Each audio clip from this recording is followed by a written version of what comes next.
qu'on a réalisé, qu'on a conçu ou pas d'ailleurs. Bégaye Donc, pas, au-delà bégaye de pas. de ces 12. Donc ça continue en permanence. Faut savoir que Thomas a également refait des expériences qu'il avait faites lors de sa première mission. Donc ça vous prouve que la science a besoin de répétition, d'observer sur plusieurs sujets, sur changer quelques paramètres, refaire. Donc voilà, on a vraiment ce continuum. Bah, pourquoi il y a des enfants qui arrivent, hein, des élèves, c'est tout fait normal. Ah, ah oui, bah oui, c'est normal. Pourquoi? Bah, c'est normal parce que Mission Alpha, 200 élèves en direct avec Thomas Pesquet, le 6 octobre 2021. Encore une fois, Thomas Pesquet va s'adresser à qui? À des enfants, à des ch'tites enfants français. Ah bah oui, parce qu'il faut faire avaler le mensonge dès l'enfance, hein, mon gros salaud sataniste. Bon, bah écoute, hein, on passera voir ça.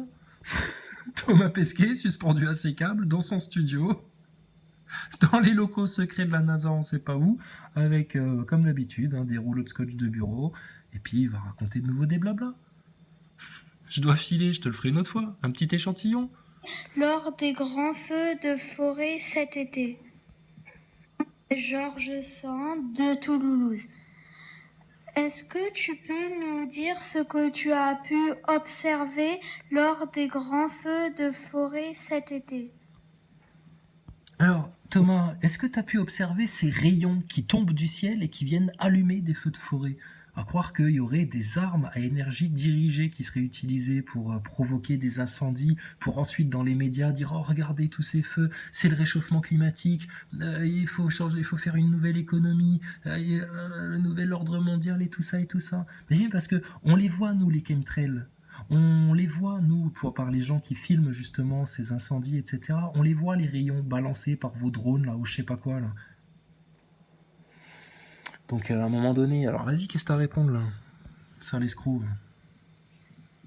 Un crocodile, deux crocodiles. C'était effectivement des spectacles un peu tristes parce que... Alors, ça, c'est typique. Quand Thomas Pesquet, il s'adresse aux écoles ou aux enfants, ils prennent pas le micro, tu sais, qu'ils utilisent quand ils parlent à des gens de Radio France ou de la télé avec un son parfaitement clair. Non, ils prennent le micro tout pourri. Le micro tout pourri pour que ça fasse spatial. On est loin. Oh là là, les enfants, rendez-vous compte la chance que vous avez, vous discutez avec un homme de la Lune. Foutage de gueule. Oh, vas-y, ta réponse, Neuneu. Écoute, c'était effectivement des spectacles un peu tristes parce que on les voit très nettement, hein, tu sais, depuis la station spatiale. 400 km d'altitude, ils voient ça très nettement. Donc si tu es capable de voir un feu au sol très nettement, les chemtrails, toutes ces lignes-là qui traversent notre ciel, etc., tu les vois forcément aussi très nettement, Thomas. Alors les nuages c'est toujours blanc, on voit beaucoup de nuages blancs. Les fumées de feu c'est jamais blanc, hein, tu sais, ou très très rarement c'est toujours marron, noir, gris. Donc on le voit tout de suite, on voit très bien même à 400 km de distance, on voit la différence entre une fumée de feu et juste ce qui pourrait être un nuage. Donc on en a vu malheureusement un peu partout, en Grèce, en Turquie, en Méditerranée, même en France ou en Corse. On en a vu aussi beaucoup en Californie et au Canada. C'était impressionnant. Il y avait des départs de feu, des surfaces de feu qui étaient immenses. Et puis ce qu'on voyait aussi beaucoup de l'espace, c'est comme une couche de cendres ou de nuages de fumée qui recouvre Oh, putain, mais le blablateur. Quelle différence tu fais à 400 km d'altitude entre des cendres et de la fumée? Mais quel gogol celui-là. Presque toute la Californie, ou la moitié de la Californie. Alors de la Terre, on le voit un petit peu, il fait un peu plus gris, mais on se rend pas compte. De l'espace, c'est carrément un voile de nuages qui est tellement grand et qui est tellement gris et marron qui recouvre une région entière. Donc ça, on le voyait très très très nettement. Malheureusement, on a pu observer ça pendant la mission. Oh, Thomas, il est tellement amoureux de la nature qu'il roule une grosse Ford Mustang qui consomme au moins 12 litres au 100. Oh, c'est pas du tout un Américain. Et puis quand il consomme un rouleau de PQ, dis donc, il n'y a pas une énorme empreinte carbone. Quand il mange des pizzas, pareil. Tout ça pour faire des petits sujets pour des enfants, en fait. Toi, tu viens nous parler de climat et d'environnement, etc. Mon gars, putain, quand tu reviens sur Terre, on va t'attraper, toi. On va aller te faire creuser des buttes de permaculture, mon gaillard. À la pelle, à la bêche. D'accord? Et tu iras chercher le bois et tu vas nous faire des buttes de permaculture pour donner à manger à tous ces petits-enfants, là, à qui tu vends du rêve, qui bientôt auront des parents qui vont connaître une grosse crise économique et qui n'auront plus rien à bouffer. Ça te dit de faire ça, Thomas? Pour la science.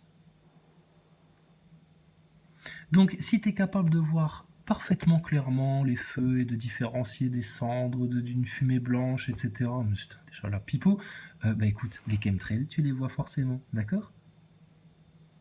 T'es dans l'espace ou t'es pas dans l'espace? Est-ce qu'on peut avoir, s'il vous plaît, l'agenda de la tournée, des interviews, de la post-prod, du plan marketing d'après-mission de Thomas Pesquet? On veut le voir en vrai, lui poser des questions en vrai. Ah, t'inquiète pas, on va pas arriver comme des bourrins à lui dire « Hey, t'es pas allé dans l'espace, connard !» Non, non, non, non, on va venir poser des questions. Monsieur Thomas Pesquet, on a pu remarquer que vous faisiez caca dans des sacs plastiques. Pourtant, on nous avait raconté que votre caca était aspiré. Ça va faire rire les gosses. Tous les gosses, ils vont rigoler. Et pourtant, on a vu que vous faisiez caca dans des sacs plastiques. Comment vous faites exactement en apesanteur? On va faire ça comme des enfants de 7 ans, tu sais. Monsieur Thomas Pesquet, comment vous expliquez que quand vous êtes dans la coupola, alors qu'il n'y a aucun filtre atmosphérique au-dessus de votre tête et qu'on constate parfaitement bien, parfaitement nettement qu'il n'y a pas de filtre opaque sur votre vitrage, comment vous expliquez que vous ne vous faites pas cramer la gueule? Monsieur Thomas Pesquet, comment vous expliquez qu'à 400 km d'altitude, on puisse voir une telle courbure du globe qui fait, lui, 40 000 km de circonférence? Ça colle pas avec les mathématiques. Vous faites de la science ou vous êtes en train de vendre un beau spectacle aux gens, monsieur Pesquet? Voilà. À bientôt, Thomas.